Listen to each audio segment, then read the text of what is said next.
નમસ્કાર વિદ્યાર્થી મિત્રો,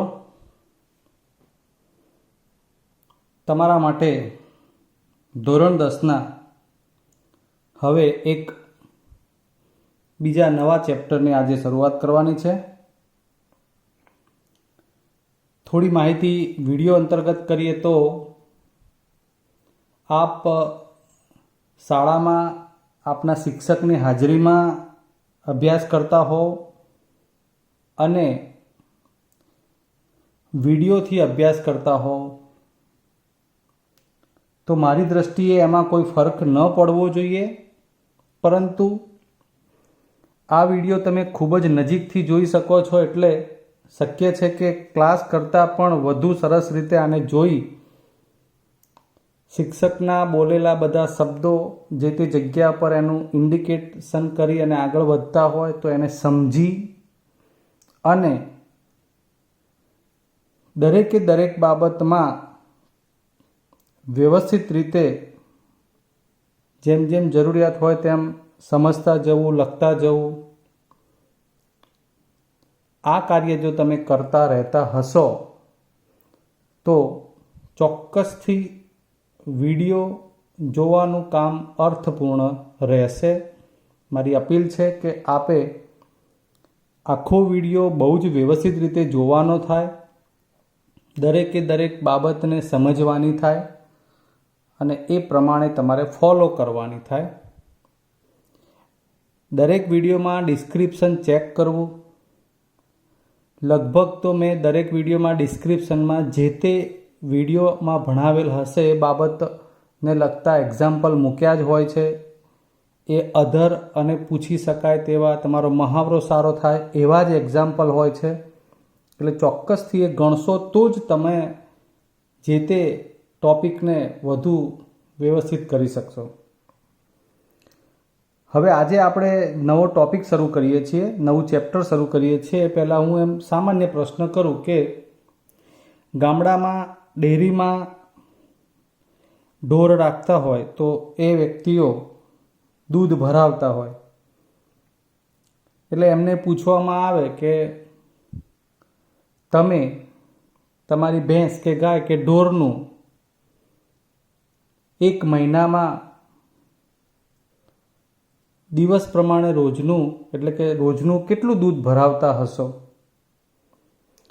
એટલે એ વ્યક્તિ શું વિચારશે, કેવી રીતે જવાબ આપશે? આમ તો અડસટ્ટે એવું કહેશે કે કોઈ વખત 5 લીટર, કોઈ વખત 7 લીટર દૂધ આપીએ છીએ, ભરાઈએ છીએ એક ઢોરનું.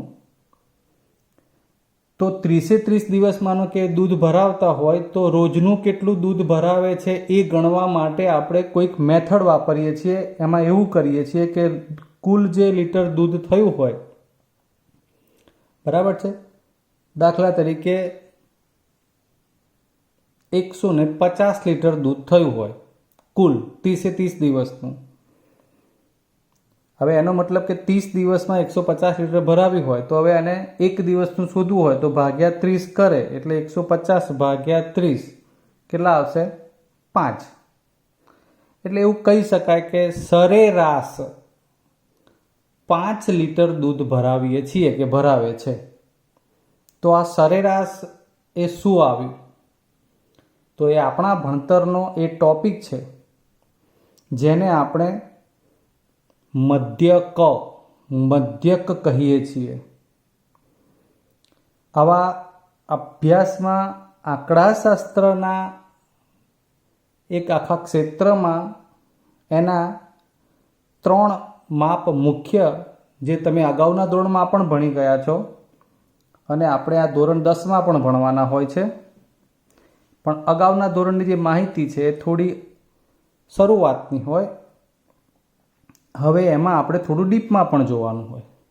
તો એવા મધ્યવર્તી સ્થિતિમાનના 3 માપ છે જેનું નામ તમને હવે કદાચ યાદ આવી જ ગયું હશે: મધ્યક, મધ્યસ્થ અને બહુલક. આ 3 ટોપિક તમારે ધોરણ 10ના આંકડાશાસ્ત્ર પ્રકરણમાં ભણવાના છે.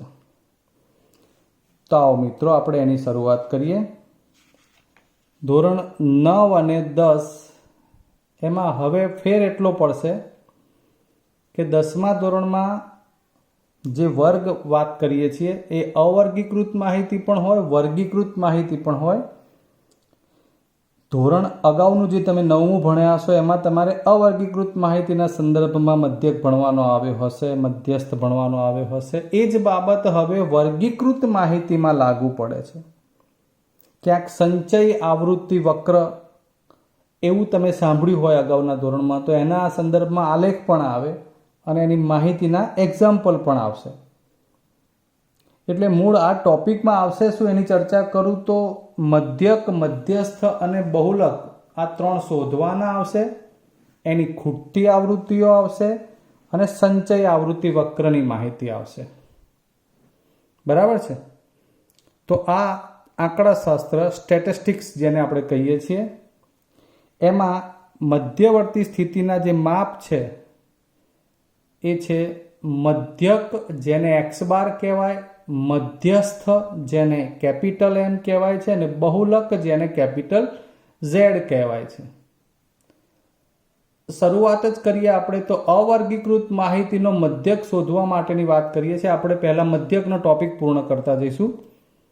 તો એ મધ્યક x બાર જેનું સૂત્ર છે સિગ્મા xi ભાગ્યા n, જ્યાં સિગ્મા xi એટલે અવલોકનોનો સરવાળો, જેટલા અવલોકનો હોય એ બધાનો સરવાળો. જેમ કે આપણે દૂધ જે લીટરમાં ભરાવતા હતા એની વાત કરીએ તો 30 દિવસનું, કોઈ દિવસનું 5 લીટર હોય તો 5 વત્તા કોઈ દિવસ 7 હોય, કોઈ દિવસ ના પણ હોય, કોઈ દિવસ 1 લીટર હોય, કોઈ દિવસ 8 લીટર હોય.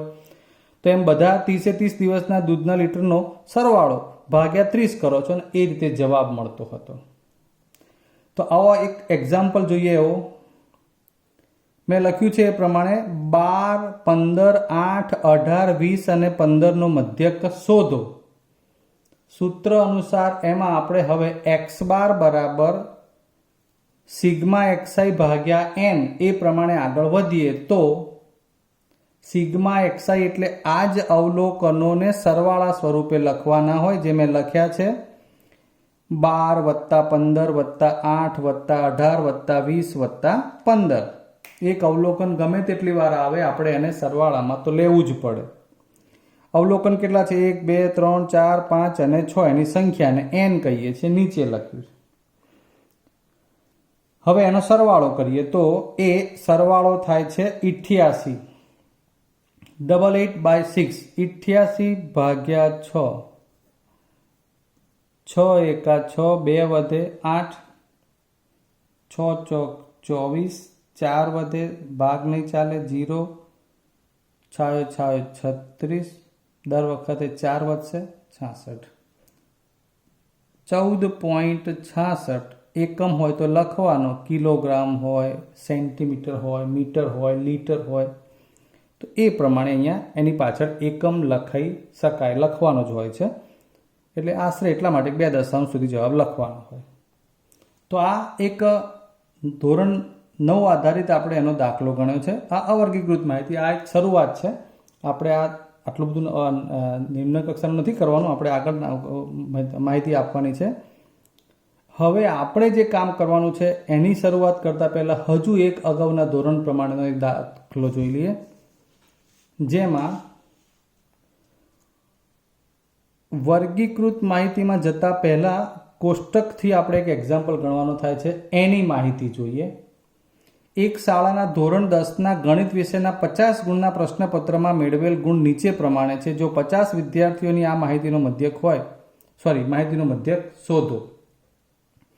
આ રીતે કોષ્ટક આપ્યું છે. મેળવેલ ગુણ 10, 18, 20, 36, 40, 45 અને 48 અને વિદ્યાર્થીઓની સંખ્યા કે ભાઈ 10 ગુણ મેળવનાર 3 વિદ્યાર્થી, 18 ગુણ મેળવનાર 15 વિદ્યાર્થી, 20 ગુણ મેળવનાર 8 વિદ્યાર્થી, એમ 48 ગુણ મેળવનાર 2 વિદ્યાર્થી. આનો મધ્યક શોધવાનો છે. તો હમણાં આપણે ઉપર જોયું એ પ્રમાણે આડી હરોળમાં વચ્ચે વત્તા વત્તા લખીને આ લાંબી માહિતી છે એટલે એવું હિતાવહ નથી, તો એને આપણે ટૂંકમાં કેવી રીતે લખી શકીએ એ જોઈએ. એટલે એના માટે આપણે એક કોષ્ટક બનાવ્યું જેમાં મેળવેલ ગુણ જેને xi કહેવાનું, વિદ્યાર્થીની સંખ્યા, ફ્રીક્વન્સી, આવૃત્તિ. તમે જાણો છો કે એકને એક વખત અવલોકન વારંવાર આવે છે, આવૃત થતું હોય એટલે આપણે એને આવૃત્તિ કહીએ છીએ. મેળવેલ ગુણ આ 10, 18, 20, 36, 40, 45, 48 અને આ કુલ એમ લખીને આ 3, 15, 8, 12, 5, 5, 2. હવે આને બરોબર સમજી લો. 10 ગુણ મેળવનાર 3 વિદ્યાર્થી છે. એટલે તમે જો એને આડી હરોળમાં સરવાળો કરો તો 10 + 10 + 10 એવું 3 વાર લખવું પડે, તો એનો સરવાળો થાય 30. આડી હરોળમાં તમારે એ સરવાળો કરવો હોય તો આ 10 + 10 + 10 એવું 3 વાર થાય, +18 +18 +18 કેટલી વાર કરશો? 15 વખત કરશો. તો એ લાંબી ગણતરીમાંથી બચવા માટે હવે એક રસ્તો કાઢીએ કે આ 10 + 10 + 10 3 વખત કરો એટલે કેટલા થયા? 30. એટલે આ સરવાળો એ 10 ને 3 વડે ગુણવાથી મળતો હોય, એટલા માટે આપણે આ 10 × 3 પ્રમાણે 30 કરીશું. કોનો ગુણાકાર કરે? XI FI, જેને FI XI પણ લખાય. ઓકે, સમજી રહ્યા છો ને? બરોબર.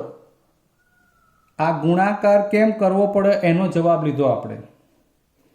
એ જ રીતે 18 × 15 કરવાનું, એટલે 18 જે 15 વખત સરવાળો કરવો પડતો હોય એ ના કરવો પડે. ખ્યાલ આવી ગયો? કોષ્ટક કેમ બનાવ્યું છે ફરી વાર સમજાવી દઉં. 10 10 એવું 3 વાર ના કરવું પડે, એટલે 10 તરી 30 થઈ ગયા. એમ 18 18 15 વાર ના કરવું પડે, 18 × 15 કરવાના છે. તો 15 × 18 કરવા હોય તો તમારા માટે સરળ હોવું જોઈએ 18 × 15. બરાબર છે? 18 × 18, 18 × 5 90, 8 ને 9 270. એ જ પ્રમાણે હવે તમને ખબર પડી ગઈ. 20 × 8, 8 દુ 16 એટલે 160. 36 × 12 કરવાનું, 12 × 72 નો બગડો, વધી આવી 7, 12 તરી 36, 36 ને 7 43. બરાબર છે? જુઓ, 36 × 12, 36 એકા 36, 36 દુ 72, 2 7 ને 6 13, 1 432. 40 × 5, 4 × 25, 200. 45 × 5, પાયો પાયો 25, વધી આવી 2, 5 ચોક 20 ને 2 22. 8 48 × 2 50 હોય તો 100 થાય, એટલે 48 દુ 96. કે ભાઈ 48 ગુણ વધારે છે તો એ વિદ્યાર્થી ઓછા હોય, તો 48 ગુણ લાવનાર 2 વિદ્યાર્થી હતા. હવે આ બધાનો સરવાળો જુઓ, મેં બહુ વ્યવસ્થિત લખ્યું છે. એકમના સ્થાનની નીચે એકમની સંખ્યા આવે, દશકના સ્થાનમાં દશકનો અંક આવે, શતકના સ્થાનમાં શતકનો અંક આવે. આવી તમારે આ આંકડા શાસ્ત્ર છે, તમારે આદત પાડવી પડશે આ રીતનું લખાણ લખવાની. એટલે હવે આ શું કરવાનું? તો જે બધું આડી હરોળમાં લખતા હતા 30 + 270 + 160 થવાનું હતું, એટલે એનો ઊભી હરોળમાં હવે સરવાળો લઈશું. 6 અને 5 11 ને 2 13, વધી 1, 3 ને 1 4 ને 7 11, 11 ને 6 17, 17 ને 3 20, 20 ને 2 22, 22 ને 9 31, વધી આવે 3, 3 ને 2 5, 5 ને 1 6, 6 ને 4 10, 10 ને 2 12, 12 ને 2 14. આ કોનો સરવાળો થયો? FI XI નો. એટલે અહીં આપણે ખાનામાં સિગ્મા, આ સિગ્માની નિશાની છે, FI XI કરીને લખવાનું હોય. આગળ સિગ્મા લખ્યું એનો મતલબ કે સરવાળો સૂચવે છે. આ સિગ્મા એટલે સરવાળાનું નિશાન છે. એ રીતે આ કોનો સરવાળો? તો કે આવૃત્તિ. આવૃત્તિને આપણે FI કહ્યું છે. સિગ્મા FI, ફ્રીક્વન્સી ફોર આવૃત્તિ, એટલે વિદ્યાર્થીઓની સંખ્યા, જેને આવૃત્તિ કહી. એટલે એનો સરવાળો લેવો છે. તો આમ તો ઉપર કહ્યું છે 50, આ 50 થવી જ જોઈએ. 5 ને 3 8 ને 8 16 ને 2 18 ને 2 20 ને 10 30 ની 0, વધી આવે 3 ને 1 4 ને 1 5. બરાબર છે? હવે સૂત્ર x બાર એટલે કે મધ્યક બરાબર આ સિગ્માનું આ મોટું ચિહ્ન દેખાય છે, બરોબર ધ્યાનથી સમજી લેજો, પ્રેક્ટિસ કરી લેજો. આ સિગ્મા FI XI ભાગ્યા આ સિગ્મા એફઆઈ આ સૂત્ર છે મધ્યકનું, તો સિગ્મા એફઆઈ એક્સઆઈ ભાગ્યા સિગ્મા એફઆઈ, એટલે આ રહ્યું સિગ્મા એફઆઈ એક્સઆઈ 1413 ભાગ્યા 50. હું 50 વડે નહીં ભાગું, કેમ? હું નીચે ઉપર 2 વડે ગુણી દઈશ એટલે મને 100 મળી જશે નીચે. આ 2 વડે ઉપર નીચે ગુણવા તો પડે, 2 વડે ઉપર નીચે એટલે 1 વડે જ ગુણ્યું કહેવાય. 2 2 ઉડી જાય એટલે આપણે રકમમાં ફેર નથી પાડવાનો. 50 દુ 100, 3 દુ 6 વધી 1, 2 એકા 2 ને 3, 3 દુ 6 વધી તો આવશે નહીં 26 અને 14 દુ 28, મતલબ 28.26. 2 દશાંશ સુધી આપણે જવાબ વિચારી શકીએ. સમજી ગયા? તો આ બધું જ ધોરણ 9માં તમે ભણી ગયા છો. આ પ્રાપ્તાંક જ છે. આ હજુ ક્યાંય વર્ગ અંતરાલ નથી લીધો, માત્ર પ્રાપ્તાંકથી પણ વધુ આવૃત્તિ હોય તો આપણે આવી રીતે સરળતાથી આ ગણી શકીએ. હવે આપણે એમાં આગળ નવો વર્ગ અંતરાલ પ્રમાણેનો ટોપિક જોવો છે, એની વાત કરીએ.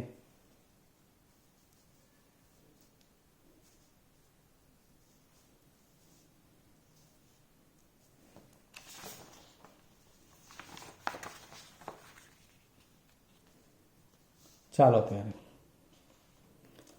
આમ તો હવે તમારા ધોરણ 10 પ્રમાણેનો ટોપિક શરૂ થઈ ગયો એવું કહી શકાય.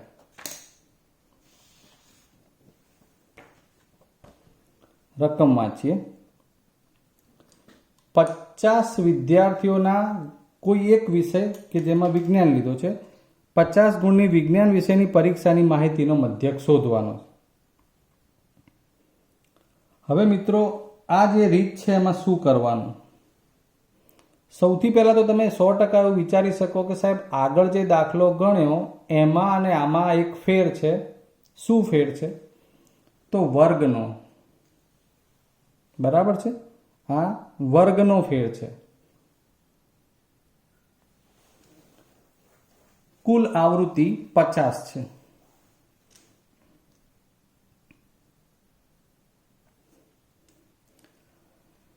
પચાસ વિદ્યાર્થીઓના 50 ગુણ માટે આ બન્યું શું? પણ તો કારણ કે 1 થી માંડી એટલે કે 0 થી માંડીને 50 ગુણ આવી શકે વિદ્યાર્થીના.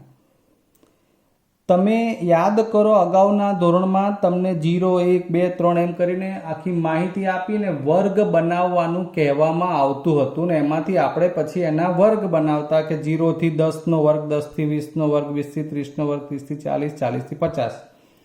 એ પહેલાં માહિતી સમજી લઈએ શું કહેવા માંગે છે. 0 થી 10 ગુણ લાવનાર 4 વિદ્યાર્થી, 10 થી 20 ગુણ લાવનાર 9 વિદ્યાર્થી, 20 થી 30 ગુણ લાવનાર 20 વિદ્યાર્થી, 30 થી 40 ગુણ લાવનાર 12 વિદ્યાર્થી, 40 થી 50 ગુણ લાવનાર 5 વિદ્યાર્થી. તો શું 10 ગુણ લાવનાર વિદ્યાર્થી અહીંયા પણ છે અને અહીંયા પણ છે, બંને જગ્યાએ હશે? એટલે સૌથી પહેલા આ સમજવાની બાબત છે કે આ વર્ગમાં ગોઠવણ કરેલી છે એ વર્ગ કયા પ્રકારનો છે. તમે 2 પ્રકારે વર્ગ જોયેલા છે, 0 થી 9, 10 થી 19, 20 થી 29 આ પ્રકારે પણ, 0 થી 10, 10 થી 20 અને 20 થી 30 આ પ્રકારે પણ. યાદ કરો, આને આપણે અસતત આવૃત્તિ વિતરણમાં ગણતા અને સતત આવૃત્તિ વિતરણમાં. એના રિપીટ થાય છે. તો અહીં 10 અહીંયા પણ છે, આને આપણે અધઃ સીમા, ઉર્ધ્વ સીમા કહીએ છીએ, આને અધઃ સીમા. આગળની કિંમત ઓછી છે એને અધઃ સીમા, પાછળ હોય તો ઉર્ધ્વ સીમા. આ યાદ હોવું જોઈએ. તો જ્યારે આ સંખ્યા મોટા ભાગે તો તમારે દાખલામાં આ રીતનો વર્ગ આવે છે, 10 પછી પાછું ઉર્ધ્વ સીમામાં 10 હોય, અર્ધ સીમામાં, ઉર્ધ્વ સીમામાં 10 હોય, અર્ધ સીમામાં. તો એ સતત આવૃત્તિ વિતરણમાં તમારે એ કિંમતને ઉર્ધ્વ સીમામાં નથી ગણવાની, અધઃ સીમામાં જ ગણવાની છે. એ તમારા ધ્યાનમાં હોવું જોઈએ. અહીં તો એવો કોઈ પ્રશ્ન જ નથી. આ તો 0 થી 9 એટલે 0 અને 9 બંને ગણાય, 10 થી 19 10 ગણાય અને 19 ગણાય. જ્યારે અહીંયા 10 અને અહીંયા 20 ના ગણાય, પછી 19 સુધી જ ગણાય, કારણ 20 અહીં ગણવાના છે. ખબર પડી ગઈ? આ સતત થયું, આ અસતત થયું. એટલે સતત અસતતમાં તમને એક તો એ આઈડિયા આવી જવો જોઈએ. હવે આપણે એમાં આગળ વાત કરીએ. તો એને આપણે હવે જે કંઈ રીત નામ આપ્યું છે એ સીધી રીત એવું કીધું છે. આ જે મેથડ હવે આપણે વાપરી રહ્યા છે ધોરણ 10માં, આમ તો શરૂઆત કરી રહ્યા છે એવું કહી શકાય કે મધ્યક શોધ એવું કહ્યું હોય પણ સ્પેસિફિક તમારે 3 રીત ભણવાની હોય છે. એક સીધી રીત, ધારેલા મધ્યકની રીત અને પદ વિચલનની રીત. એટલે તમને જો સીધી રીત એવું ઉલ્લેખીને કહેવામાં આવે તો તમારે એ સીધી રીતથી જ ગણવું પડે, જે હું અત્યારે પહેલો દાખલો બતાવી રહ્યો છું. આ કોષ્ટકને ઊભા કોષ્ટકમાં ફેરવી નાખીએ. વર્ગ અંતરાલ કશું ના આપ્યું હોય તો આવું લખવાનું. અહીં વિદ્યાર્થીના ગુણ એવું આપ્યું છે તો એનું કોષ્ટકમાં 0 થી 10 ગુણ લાવનાર 4 વિદ્યાર્થી, 10 થી 20 ગુણ લાવનાર 9 વિદ્યાર્થી, જે લખું છું એ પ્રમાણે તમારે ચેક કરતા જવાનું. 20 થી 30 ગુણ લાવનાર 20 વિદ્યાર્થી, 30 થી 40 ગુણ લાવનાર 12 વિદ્યાર્થી, 40 થી 50 ગુણ લાવનાર 5 વિદ્યાર્થી. કુલ હવે આ જે છે એ વિદ્યાર્થીની સંખ્યા, જેને એફઆઈ કહેવાય, ફ્રીક્વન્સી એફઆઈ. અગાઉના દાખલામાં અને આ દાખલામાં શું ફેર છે? તો અહીં માત્ર અગાઉના દાખલામાં પ્રાપ્તાંક જ હતા. વિદ્યાર્થીના ગુણ સીધા આપી દીધેલા, 10 ગુણ લાવનાર કે 15 ગુણ લાવનાર કે 18 ગુણ લાવનાર કે 22 ગુણ લાવનાર. જ્યારે અહીં એનો અંતરાલ છે, આ વર્ગ છે, વર્ગ અંતરાલ કહેવાય. આ એવું સૂચવે છે કે 0 અને 10 તો આપણે અહીં ગણવાના નથી. 0 થી 9 ગુણ લાવનાર કુલ વિદ્યાર્થી 4 છે. અહીં 10 થી 19 ગુણ લાવનાર 9 વિદ્યાર્થી છે. એટલે કયા વિદ્યાર્થીના 4માંથી કેટલા ગુણ હશે ચારેય જણના એ આપણને ખબર ન પડે. આ 9 વિદ્યાર્થી છે તો 9 એ 9ના 10 ગુણ છે કે કોઈના 15 ગુણ છે બધાના, એમ કંઈ ચોક્કસ કહી શકીએ નહીં. બરોબર સમજો હું જે કહેવા માંગુ છું એ. શરૂઆત જેની સારી એનો અંત પણ સારો. આ 20 વિદ્યાર્થી છે જેના ગુણ 20 થી 30ની અંદર છે, 20 થી 29 સુધીના. તો આ 20 વિદ્યાર્થીના ગુણ 25 હોઈ શકે, 20 હોઈ શકે, એ આપણે ચોક્કસ કહી શકીએ નહીં. માટે અહીં કરવું શું? તો એનો વચગાળો કાઢવો પડે. એટલા માટે એ ચોકસાઈ વધુ આપી શકે. એટલે વચગાળો એટલો મતલબ કે મધ્ય કિંમત. યાદ કરો, મધ્ય કિંમત વર્ગની આપણે કેવી રીતે શોધતા? તો કોઈ વર્ગ આપ્યો હોય 15 થી 20, તો એની મધ્ય કિંમત એટલે એ વર્ગની બંને સીમાઓનો સરવાળો કરી 2 વડે ભાગતા. મધ્ય કિંમત બરાબર આ 15 થી 20 હોય તો 15 વત્તા 20 ભાગ્યા 2, 20 ને 15 35 ભાગ્યા 2 એટલે 17.5. તમારે હવે વર્ગવાળા દાખલાઓમાં મધ્ય કિંમતનું પદ વધ્યું, એ થઈ ગઈ આ મધ્ય કિંમત, જેને એક્સઆઈ કહેવાય. સમજ્યા? જે પ્રાપ્તાંક હોય તો સીધું જ આપણે એનો એફઆઈ જોડે ગુણાકાર કરતા, પણ અહીંયા પ્રાપ્તાંક છે નહીં, વર્ગ છે, એટલે એની મધ્ય કિંમત શોધવી પડે. તો આ 0 વત્તા 10 ભાગ્યા 2 એટલે એની મધ્ય કિંમત થાય 5. 10 વત્તા 20 એટલે 30, 30 ભાગ્યા 2 એટલે 15. તમને હું એકવાર લખી બતાવું દરેક વર્ગની મધ્ય કિંમત. આ પહેલા માટે શું થાય? 0 વત્તા 10 ભાગ્યા 2 એટલે 10 ભાગ્યા 2 એટલે 5. આ પહેલા વર્ગની મધ્ય કિંમત. બીજા વર્ગની 10 થી 20, 10 થી 20ની મધ્ય કિંમત શોધવી છે તો આ 10 થી 20 માટે 10 વત્તા 20 ભાગ્યા 2 એટલે 30 ભાગ્યા 2 એટલે કેટલા આવ્યા? 15. હવે આ 20 વત્તા 30 ભાગ્યા 2, 30 વત્તા 20 એટલે 50, 50 ભાગ્યા 2 એટલે 25. આ આવ્યા 25. હવે આ 30 વત્તા 40 ભાગ્યા 2, 40 ને 30 70 ભાગ્યા 2 35. આ 40 વત્તા 50 ભાગ્યા 2 90 ભાગ્યા 2 45. Okay, clear? હવે શું કરવાનું? તો મિત્રો હવે તો બહુ ઇઝી થઈ ગયું. આ મધ્ય કિંમત મળી ગઈ ને એક્સઆઈ. એનો મતલબ કે આપણે જેનો 4 વખત ગુણાકાર કરવો તો એ અંક અથવા તો સંખ્યા કઈ મળી ગઈ? તો એ 5 મળી ગઈ. 9 વિદ્યાર્થીના જે ગુણ લેવાતા એ કયા મળી ગયા? 15 થઈ ગયા. એટલે આ 2 નો ગુણાકાર, આ 2 એટલે કોણ? એફઆઈ ગુણ્યા એક્સઆઈ. આમ આપણને ગણતરી સરળ પડે છે. એટલે એફઆઈ એક્સઆઈ એટલે 5 ચોક 20. એકમની નીચે એકમ જવા દેવાનું, દશક નીચે દશક, એ પ્રમાણે આગળ રાખજો. 15 9 135. 25 દુ 50 એટલે 500, 35 ગુણ્યા 12 તો 12 50 60 ને 0 વધી આવી 6, 12 તરી 36, 36 ને 6 42, પાયો પાયો 25 નો પાંચડો વધી આવી 4, સોરી 2 5 ચોક 20 ને 2 22, 225. આમ હવે તમારી પાસે કોષ્ટકમાં FI એટલે આ બંનેના જોવાનું ઉપર FI એનો ગુણાકાર કરીને મૂક્યું. હવે આ સરવાળો કોનો છે તો આ સિગ્મા FI છે એને આગળ સિગ્મા લખ્યું, એનો મતલબ કે સિગ્મા FI એટલે FI નો સરવાળો. કેટલી આવૃત્તિ થવી જોઈએ? 50 વિદ્યાર્થી છે 50 જ થશે.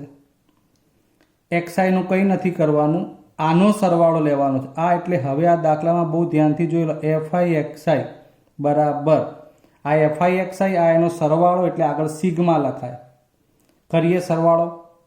5 ને 5 10 ની 0 વધી આવી 1, 2 ને 1 3 ને 3 6, 6 ને 2 8, 8 ને 2 10, 0 વધી આવી 1, 1 ને 1 2 ને 5 7 ને 4 11 ને 2 13. ઓકે, હવે આ સીધી રીતનો મતલબ કે સીધી રીત માટે હવે એનું સૂત્ર વાપરીશું. આ સીધી રીત કઈ છે? એનું સૂત્ર થઈ જાય મધ્યક x બાર બરાબર સિગ્મા FI ભાગ્યા સિગ્મા FI. કુલ સરવાળો બધા જ અવલોકનોની જે કિંમત હતી એ પ્રમાણે અને એની કુલ સંખ્યા એટલે કે આવૃત્તિ. તો આવૃત્તિ કુલ છે 50 અને આ છે 1300. આ સરવાળો બરાબર ને? આ રહ્યો 1300 સરવાળો અને કુલ 50. 1 0 ઉડી જાય, 130 ભાગ્યા 5 કરો એટલે 5 દુ 10, 3 0 5 36. આ મધ્યક થઈ ગયો મિત્રો. સીધી રીતે ગણવાનો આ મધ્યક. વાત સમજાણી? આશા રાખું કે તમે આ દાખલો ખૂબ સરસ રીતે સમજ્યા હશો. ચિંતા ના કરો મિત્રો, હજુ આપણે આના જેવો જ એક દાખલો લઈ રહ્યા છીએ.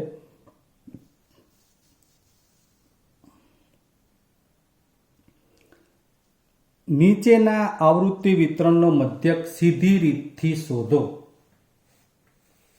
નીચેના આવૃત્તિ વિતરણનો મધ્યક સીધી રીતથી શોધો. એ જ પ્રમાણે જે વર્ગ અંતરાલ એવું લખ્યું છે, મેં કોષ્ટક બનાવી દીધું. વિદ્યાર્થીની સંખ્યા છે. આપણે એવું માની લઈએ કે કોઈ વિદ્યાર્થીના ગુણના સંદર્ભમાં આવૃત્તિ વિતરણ આપ્યું છે. બરાબર છે? અને આવૃત્તિ વિતરણ કહેવાય. તો વિદ્યાર્થીની સંખ્યા જેને આપણે FI કહીશું. વર્ગ અંતરાલમાં હવે કંઈ લખવાનું નથી. અહીંયા શું લખવાનું? યાદ કરો, મધ્ય કિંમત જેને આપણે XI કહીશું અને પછી FI ગુણ્યા XI. ક્લિયર? સીધી રીતમાં 4 ખાના, પહેલું વર્ગ અંતરાલનું, પછી ફ્રીક્વન્સી અથવા આવૃત્તિ અથવા જે કોઈ માહિતી આપી છે એ પ્રમાણે, પછી મધ્ય કિંમત, પછી FI XI. કોની મધ્ય કિંમત? તો કે આની. આની એટલે 10 થી 25ની. તો 10 થી 25ની મધ્ય કિંમત શોધવા માટે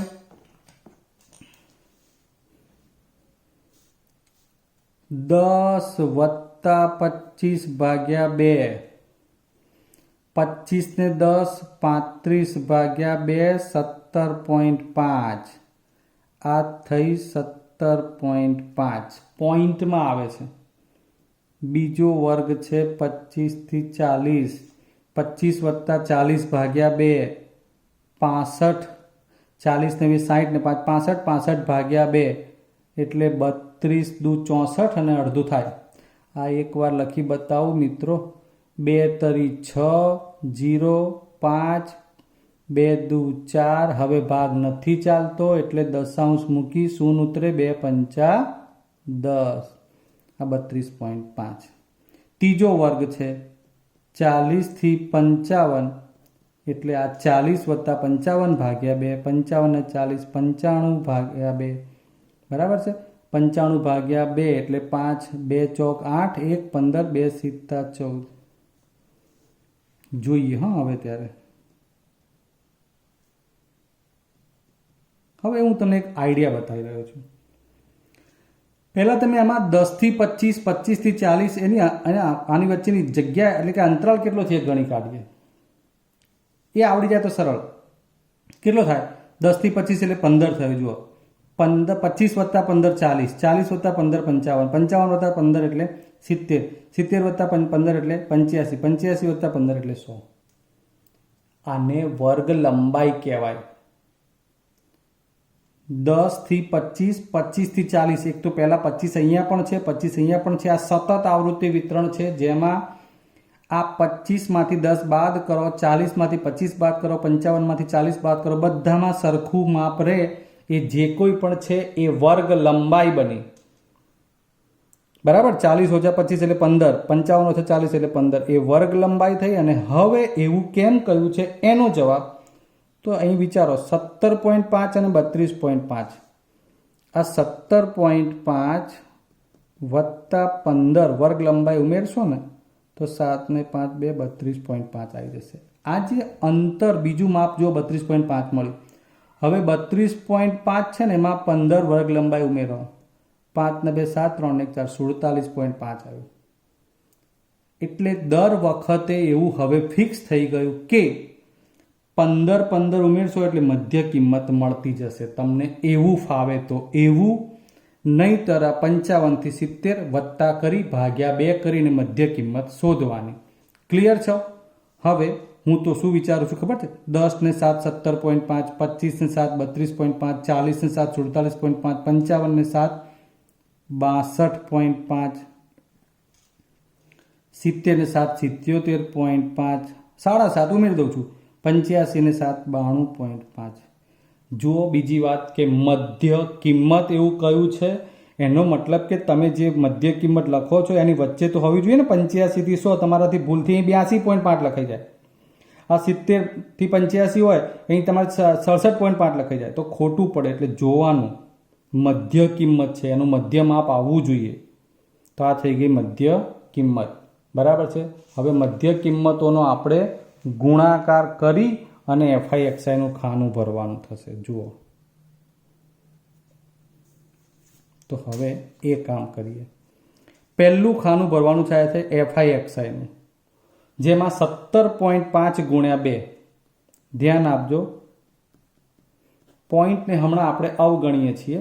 17.5 ભાગ્યા 2 પ્રમાણે 2 આપણે 2 પંચા 10 ની શૂન્ય વધી આવી 1, 7 દુ 14 ને 15 નો 5 વધી આવી 1, 2 એકા 2 અને 1 3, 350 થાય. પછી આ એક સંખ્યા પછી દશાંશ એટલે એ દશાંશ 35.0.